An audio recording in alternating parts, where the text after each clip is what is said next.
Hello student, redox का last lecture है। जो भी क्वेश्चन अभी भी बाकी है 11th रिलेटेड 12th रिलेटेड जो क्वेश्चन है वो भी हम डिस्कस नहीं करेंगे, ठीक है। तो लास्ट लेक्चर में 14 तक पहुंचे हैं।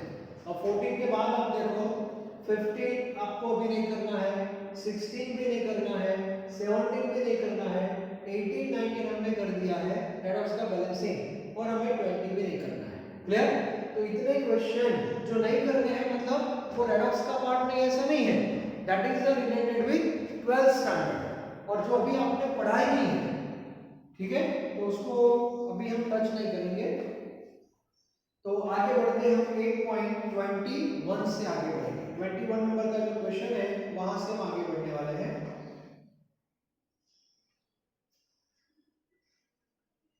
21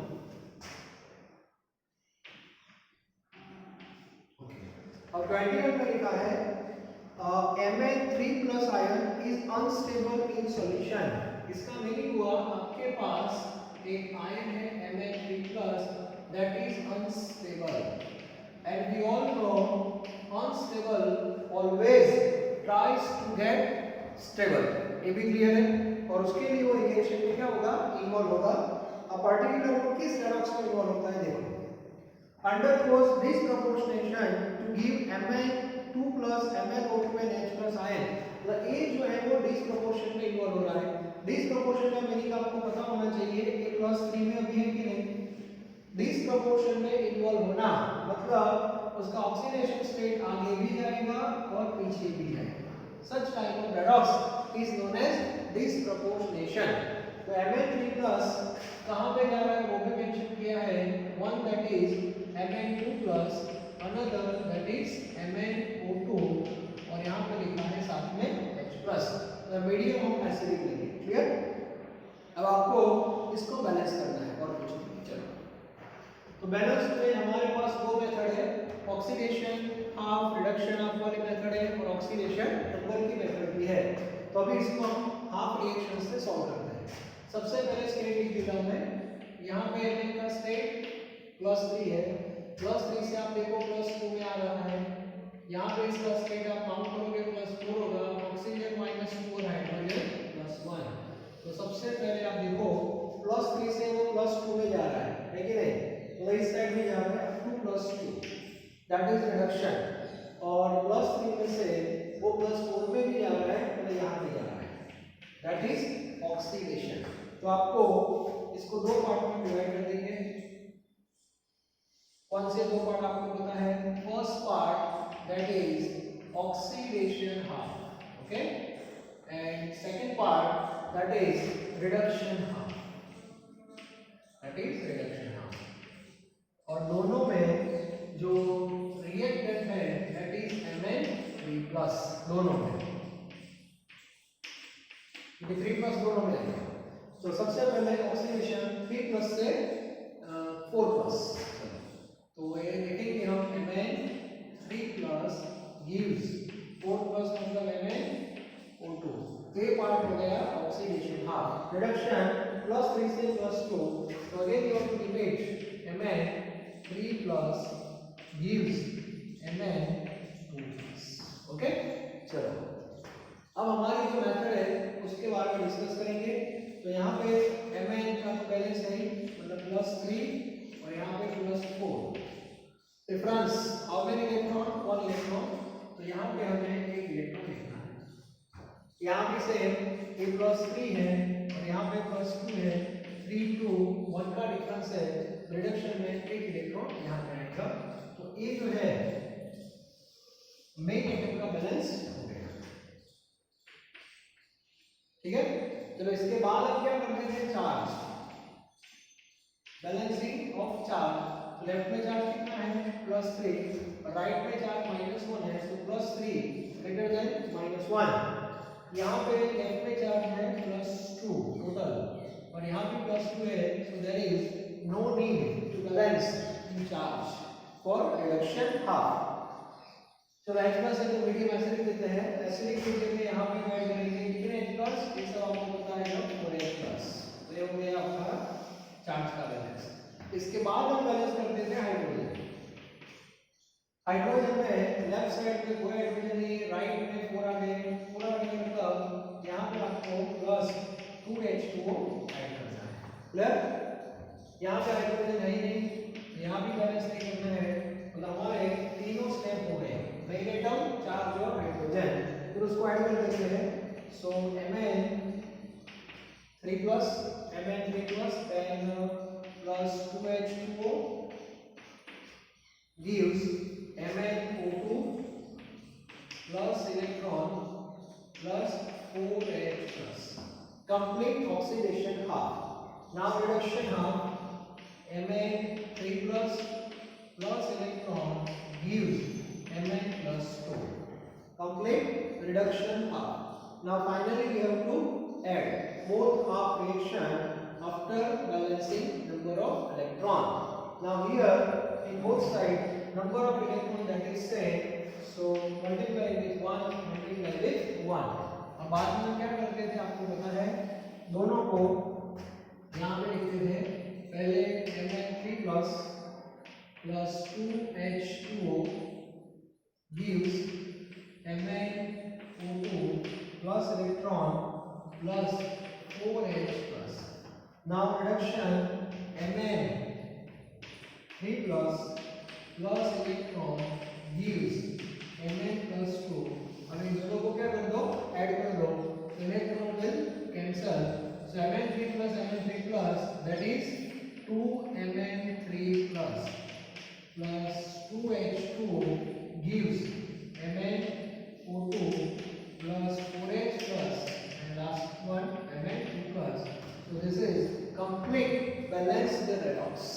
So this reaction, this proportionation, और ये देखो बैलेंस फॉर्म में आ गया, दोनों साइड Mn देखो दो में, बाद में हाइड्रोजन 2 to the 4, यहाँ भी 4 हाइड्रोजन, ऑक्सीजन देखो 2 ऑक्सीजन हो गए, और चार्ज देखो 3 to the plus 6 और वहाँ पे देखो plus 6 है। So this is the complete balanced redox. कैसे इसको सॉल्व करना है, is it clear? फोटो निकाल दो इसका, पूरा अच्छा क्वेश्चन है। इसके बाद 8.22 यहाँ लिख रहा हूँ 8.22 में कंसीडर द एलिमेंट्स। अब सीजियम आपको पता है फर्स्ट ग्रुप का मेंबर है, बाद में neon that is the inert 18 group, iodine that is 70 group, halogen and fluorine also belongs to halogen family. Now based on these four elements you have to give answer. First one A, identify the element that exhibit only negative oxidation state. तो मैंने first day बता दिया था rules regarding oxidation number. So we have one element that is fluorine, and fluorine always in -1 in compound. Yes, यहाँ पे जो mention करना चाहिए कंपाउंड में, तो यहाँ पे नेगेटिव स्टेट फ्लोरीन का है, फ्लोरीन का मतलब पॉजिटिव स्टेट नहीं है, एक ही एक्सेप्शनल केस मैंने बताया था HOF, लेकिन अभी उसको कंसीडर नहीं करना है। Identify the element that exhibit only positive oxidation state, तो पॉजिटिव में फर्स्ट ग्रुप आता है दैट इज सीजियम, तो यहाँ पे लिखा हुआ है -1, यहाँ पे +1। देन सी, कंपाउंड की बात है, identify the element that exhibit both positive and negative oxidation state. Positive negative दोनों किसके पास रहेंगे, आयोडीन के पास। इसका रीजन है इसकी रेंज है -1 to +1, तो उसमें आयोडीन है। और लास्ट में nitro negative non positive that is inert and this one is non, neon का सेट क्या होता है 0। तो एक क्वेश्चन बहुत इंपॉर्टेंट है और एमसीक्यू लेवल पे आपको पता होना चाहिए इसका स्टेट क्या होता है, लेकिन यहाँ पर कंपाउंड के बेस पे क्वेश्चन है क्योंकि 0 तो सब पे होता है। ओके, तो 8.21, तो इसका एक फोटो निकालो, उसके बाद हम आगे बढ़ते हैं 8.23 में। ओके,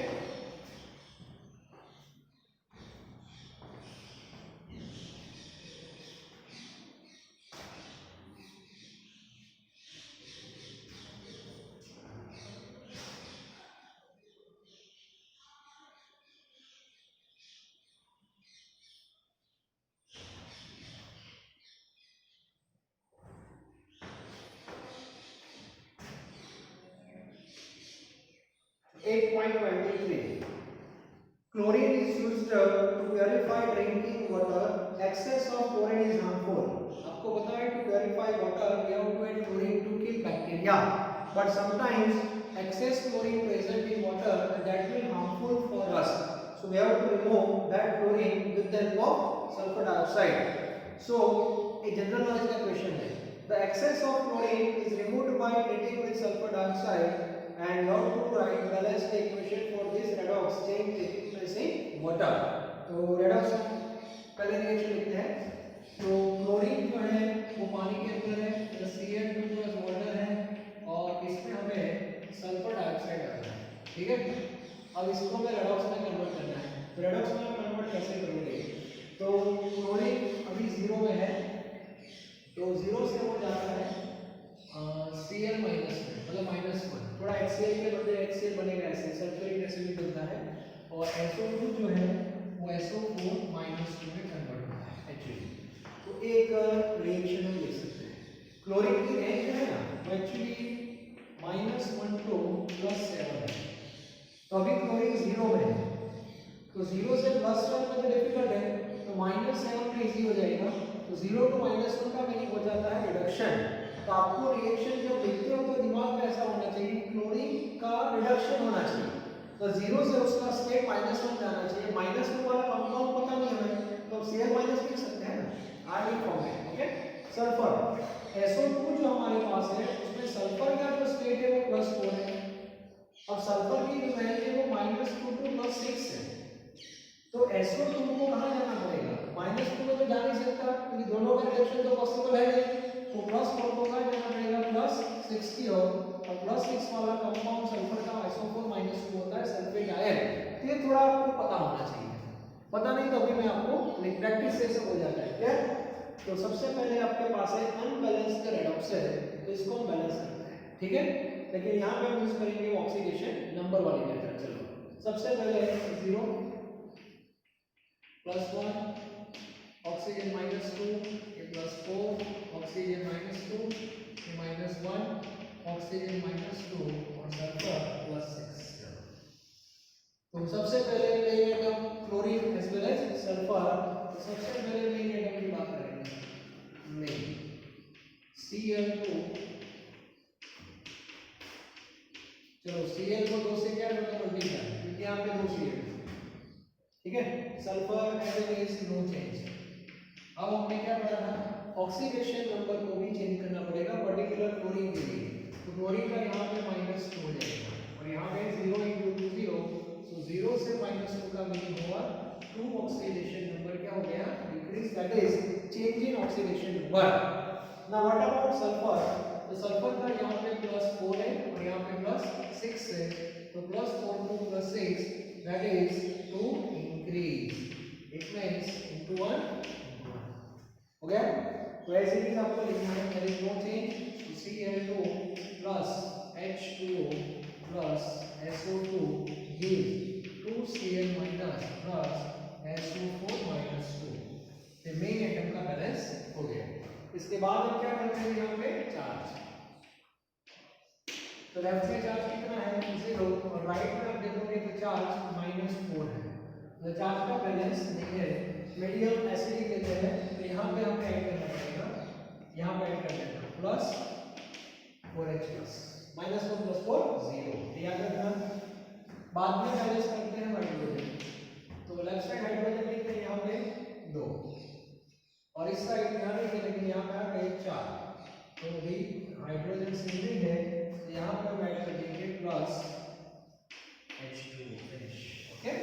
चलो अब फाइनल लिख देते हैं Cl2, अब एक H को ऑलरेडी था, दूसरा आ गया, मतलब 2H2 हो गया plus SO2 gives 2Cl minus plus SO4 minus 2 plus 4H plus, ये हो गया कंप्लीट बैलेंस्ड रेडॉक्स। तो एक्चुअली ये कोई 2Cl माइनस था, तो एक्चुअली HCl का प्रोडक्ट है, HCl में 2H चाहिए, यहाँ 2 आएंगे और 2 इसके पास आएंगे, तो यहाँ पे HCl और सल्फ्यूरिक एसिड बनते हैं एक्चुअली। तो ये हो गया उनका कंप्लीट रेडॉक्स। ऑक्सीजन देखो 2 to 4 हो जाएगी, यस, तो ये भी एक इंपॉर्टेंट क्वेश्चन है। मतलब बैलेंस है, कुछ नया आपको पता होना चाहिए, हाँ इसमें ऐसा हो रहा है, तो ये क्लियर होना चाहिए। उसके बाद 8.24 में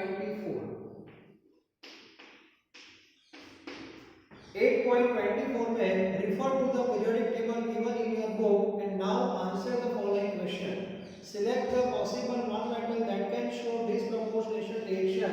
तो अभी हमने कुछ पढ़ा था, जैसे एक पढ़ा हमने क्लोरीन में डिसप्रपोर्शनेशन हो सकता है क्योंकि वो -1 से बीच में 0 है इसका स्टेट, तो 0 से +7 में भी जा सकता है और 0 से -1 में भी आ सकता है। क्लियर? उसके बाद फास्फोरस में भी हम ऐसा कर सकते हैं, फास्फोरस की रेंज है -3 to +5 है, ठीक है, तो वहां भी हम लिख सकते हैं फास्फोरस। उसके बाद हम ब्रोमीन का भी ऐसा लिख सकते हैं etcetera. So all are non metals.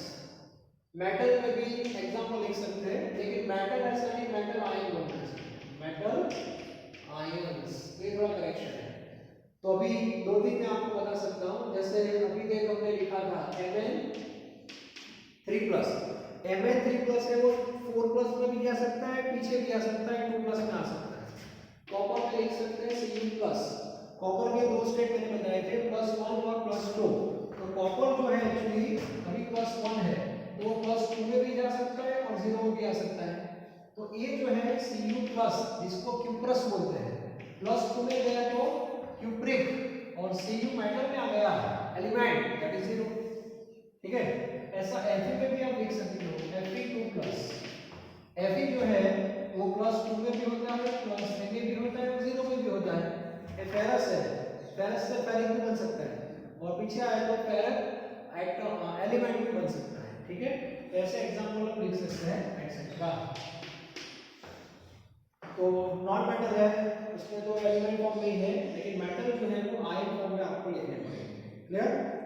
तो इसका एक फोटो निकालो। उसके बाद 8.25 लेते हैं, 8.25 जो है that is based on redox as well as stereochemistry.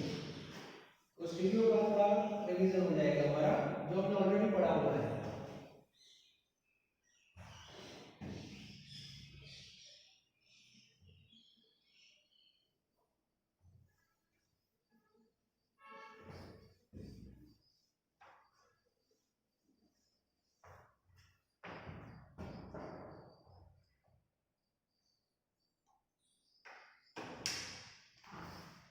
Eight point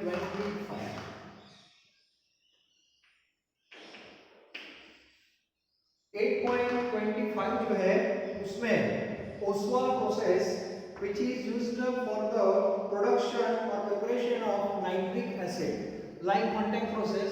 आपको पता होगा, शायद सुना होगा नाम आपने, contact process सल्फ्यूरिक एसिड के लिए होता है, वैसे Oswal process nitric acid HNO3 के लिए होता है। दोनों प्रोसेस में 3-3 स्टेप्स होते हैं। तो यहाँ पे फर्स्ट स्टेप के बारे में लिखा है कि the first step involve oxidation of ammonia gas by oxygen gas.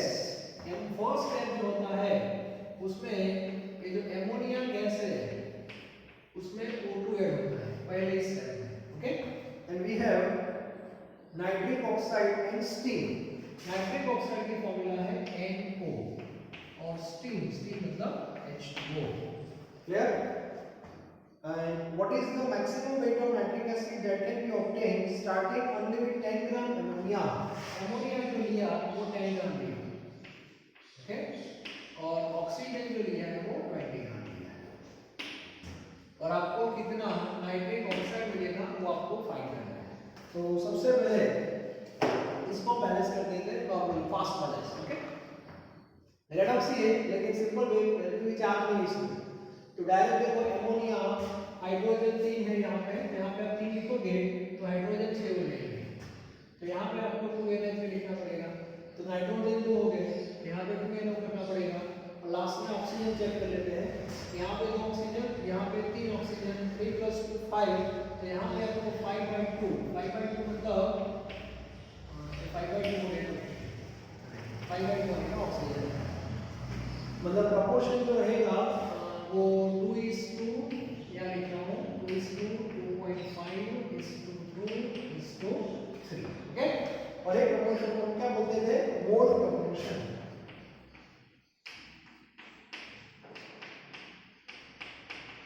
Mole question पूरा स्टोइकियोमेट्री रिलेटेड ही है। तो सबसे पहले एक डेटा मास में दिया है, तो इसको मोल में क्या करता हूँ, कन्वर्ट कर दो। ये हमारी मेथड है। तो मोल की फॉर्मूला सबको पता होनी चाहिए। Mole is equal to mass upon molar mass. तो एमोनिया का मोलर मास होता है 17, ठीक है। तो 10/17 कितना आएगा, देखो 10/17। देखो फर्स्ट चैप्टर का रिवीजन हो रहा है। That is 0.588 moles. क्या है, ओके। O2 में 20 को डिवाइड करना है। O2 32, सो 20/32 कितना होगा देख लो। सो 20/32 दैट इज 0.625 क्लियर। और इस हिसाब से हमें नाइट्रिक ऑक्साइड का मास फाइंड करना है। तो सबसे पहले हम क्या करते थे, याद है, लिमिटिंग और एक्सेस। आपके पास दोनों के मोल आ गए, तो लिमिटिंग एक्सेस कौन है वो डिसाइड करना पड़ेगा। उसका रीजन है प्रोडक्ट कितनी मिलेगी तो लिमिटिंग डिसाइड करता है। लिमिटिंग मतलब जो 100% यूज हुआ है, तो उसकी कोई प्रॉपर मेथड नहीं है, लेकिन एक assumption से कर सकते हैं। तो सबसे पहले हम एज्यूम करेंगे, सपोज, फिर से रिपीट करवा रहा हूं, सपोज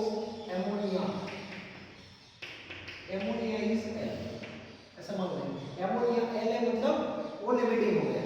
लिमिटिंग हो गया इसका मीनिंग हुआ एमोनिया और O2 का प्रोपोर्शन चेक करते हैं। एमोनिया 2 है, O2 कितना चाहिए, 2.5, सामने देखो। अब एमोनिया 0.588 यूज हो गया, तो सामने O2 जो है वो इससे कम होना चाहिए, ज्यादा नहीं, ठीक है। देखते हैं, चेक करते हैं। चलो 0.588 into 2.5 डिवाइड बाय 2, तो यहाँ पे आंसर आ रहा है 0.735 moles O2 required, which is not possible. So our assumption is wrong, ऐसा हम लिख सकते हैं। बात समझ आई? पहले हमने एज्यूम किया कि एमोनिया लिमिटिंग है, मतलब एक पूरा एमोनिया यूज हो गया, तो सामने O2 कितना चाहिए, 0.735 चाहिए। अब इतना तो है ही नहीं, तो इसका मीनिंग हुआ हमारा एजम्पशन गलत है। गलत है in the sense ammonia limiting नहीं है। तो दो ही रिएक्टेंट है। अब एमोनिया लिमिटिंग नहीं है, तो लिमिटिंग कौन हो गया, सिंपली ऑक्सीजन। तो वो चेक करने की जरूरत नहीं है, जो फिक्स हो गया कि लिमिटिंग है और एक्सेस है। क्लियर? तो फिक्स हो गया। नाउ O2 is लिमिटिंग के पहले क्लियर हो गया। O2 इज लिमिटिंग, तो प्रोडक्ट कितनी मिलेगी वो O2 डिसाइड करेगा। तब आपको O2 के सामने नाइट्रिक ऑक्साइड का प्रोपोर्शन चेक करना है। अब O2 2.5 यूज हो रहा है, ऐसा मान लो O2 2.5 यूज हो रहा है, तो सामने नाइट्रिक ऑक्साइड आपको 2 मोल्स मिल रहा है। ओके, तो यहाँ पे हमारा O2 कितना यूज हो रहा है, 100%, 0.625, सो 0.625 मोल यूज होगा, तो आपको कितना मिलेगा, ठीक है।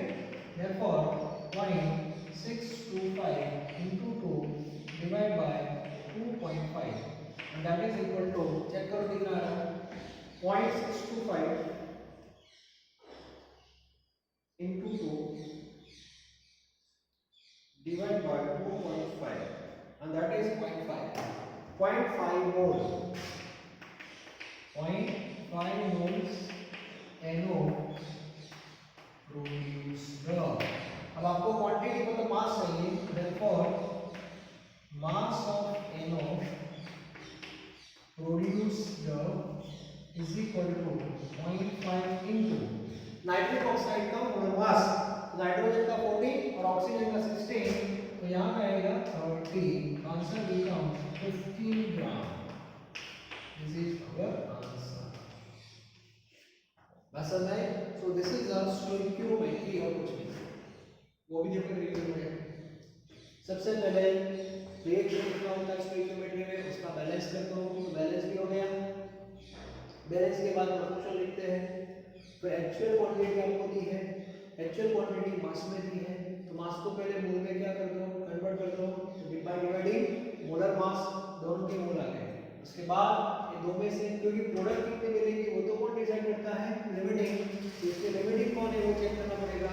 1:1 प्रोपोर्शन है तो जिसकी क्वांटिटी कम तो लिमिटिंग, लेकिन यहाँ पे 1:1 नहीं है तो एजम्पशन में जाना पड़ेगा। तो पहले एमोनिया है लिस्ट में, तो एमोनिया एज्यूम किया, तो एमोनिया 2 यूज हुआ, तो O2 कितना यूज होता है 2.5, तो एमोनिया 0.588 यूज हुआ, तो O2 कितना चाहिए 0.6735, तो इतना तो O2 अवेलेबल है ही नहीं, तो हमारा एजम्पशन गलत हो गया। ठीक है, और इसीलिए अब चेक नहीं करना, फिक्स हो गया कि O2 इज लिमिटिंग और O2 का प्रोपोर्शन फिर NO के साथ लिखना है बस। क्लियर? तो 2.5 यूज हुआ, तो 2 यूज होगा, तो 0.625 में कितना होगा, आंसर पहले मोल में आएगा, उसके बाद उसको मास में क्या कर दो, कन्वर्ट कर दो। नाइट्रिक ऑक्साइड के साथ वाटर भी मिलेगा, वाटर कितना मिलेगा 2:3 प्रोपोर्शन है, मतलब 2 का 3 है तो सामने 0.5 का कितना मिलेगा, तो वाटर भी आप फाइंड कर सकते हो, वाटर का मास भी आप फाइंड कर सकते हो। ठीक है, और O2 तो 0 दिख गया, लेकिन एमोनिया आप फाइंड कर सकते हो एक्सेस, क्योंकि एक्सेस है तो रिमेनिंग में कुछ आएगा। ठीक है साथ में, लेकिन अभी पूछा नहीं है, लेकिन आपके पास टाइम है तो दिमाग लगाना है, दिमाग को थोड़ा जोर देना है, तो आप खुद भी ट्राई कर सकते हो। क्लियर? तो ये जो क्वेश्चन है that is related with stoichiometry. तो 8.25 तक हमारे क्वेश्चन हो गए। अब मैं आपको बता दूं 8.26, 8.27, 8.28, 8.29 और 8.30। यस, ये सारे जो क्वेश्चन है दैट इज रिलेटेड विद 12, तो अभी हम करने वाले नहीं हैं। जैसे यहाँ पे मैं छोड़ दूंगी वैसे ही छोड़ देना है, और जो भी क्वेश्चन हमने छोड़े हैं वो याद रखना, वो 12th लेसन वर्क करेंगे तब आपसे किया, क्योंकि 12th वाला टॉपिक मैंने आपको पढ़ाया है, इसमें दिया है 11th की बुक में 12th का टॉपिक दिया है, लेकिन वो आधा दिया है, जिससे आपका कॉन्फिडेंस नहीं आएगा, कॉन्सेप्ट भी क्लियर नहीं होगा, और इसीलिए उसको मैं 12th में देने वाला हूँ, पूरा टॉपिक 12th के साथ कनेक्ट हो जाएगा, वो आप टेंशन को मुझ पे छोड़ देना। ठीक है, आगे भी मैंने बताया था 11th का जो रेडॉक्स है उसमें आपको रेडॉक्स को आइडेंटिफाई कैसे करते हैं वो क्लियर होना चाहिए, ऑक्सीडेशन नंबर का कॉन्सेप्ट क्लियर होना चाहिए, इसके रूल्स आपको पता होने चाहिए, रेडॉक्स को कैसे बैलेंस करते हैं वो क्लियर होना चाहिए, डिसप्रपोर्शनेशन रिएक्शन में एग्जैक्टली क्या होता है वो भी क्लियर होना चाहिए, स्टॉक नोटेशन आपको आना चाहिए, और oxidising agent, reducing agent, both agent, ऐसे क्वेश्चन मैंने लास्ट लेक्चर में आपको बताए थे। ठीक है, तो ये सब पॉइंट्स आपको 11th में पता होने चाहिए, और ये सब जो मैंने अभी एक्सरसाइज में आपको करवाया वो इतना बस, and that is enough for 11th redox. जेडेबल यूनिट में रेडॉक्स 11th का रेडॉक्स और 12th का इलेक्ट्रोकेमिस्ट्री दोनों इंटर रिलेटेड है। इलेक्ट्रोकेमिस्ट्री में हमें क्या पढ़ना है, ये जो हमने रेडॉक्स पढ़ा उसको हम अप्लाई करने वाले हैं, तो वहां पे सब पॉइंट्स आने वाले हैं जो अभी हमने छोड़े हैं, तो अभी हम आधा अधूरा नहीं करेंगे। ठीक है, तो पूरा सेक्शन 12th में लेने वाले हैं, तो अभी आप टेंशन लेने की कोई जरूरत नहीं है। तो ये चैप्टर हमारा रेडॉक्स जो है वो यहाँ पे कंप्लीट हो रहा है, नेक्स्ट टाइम हम नए चैप्टर के साथ आगे बढ़ने वाले हैं। ठीक है, थैंक यू वेरी मच।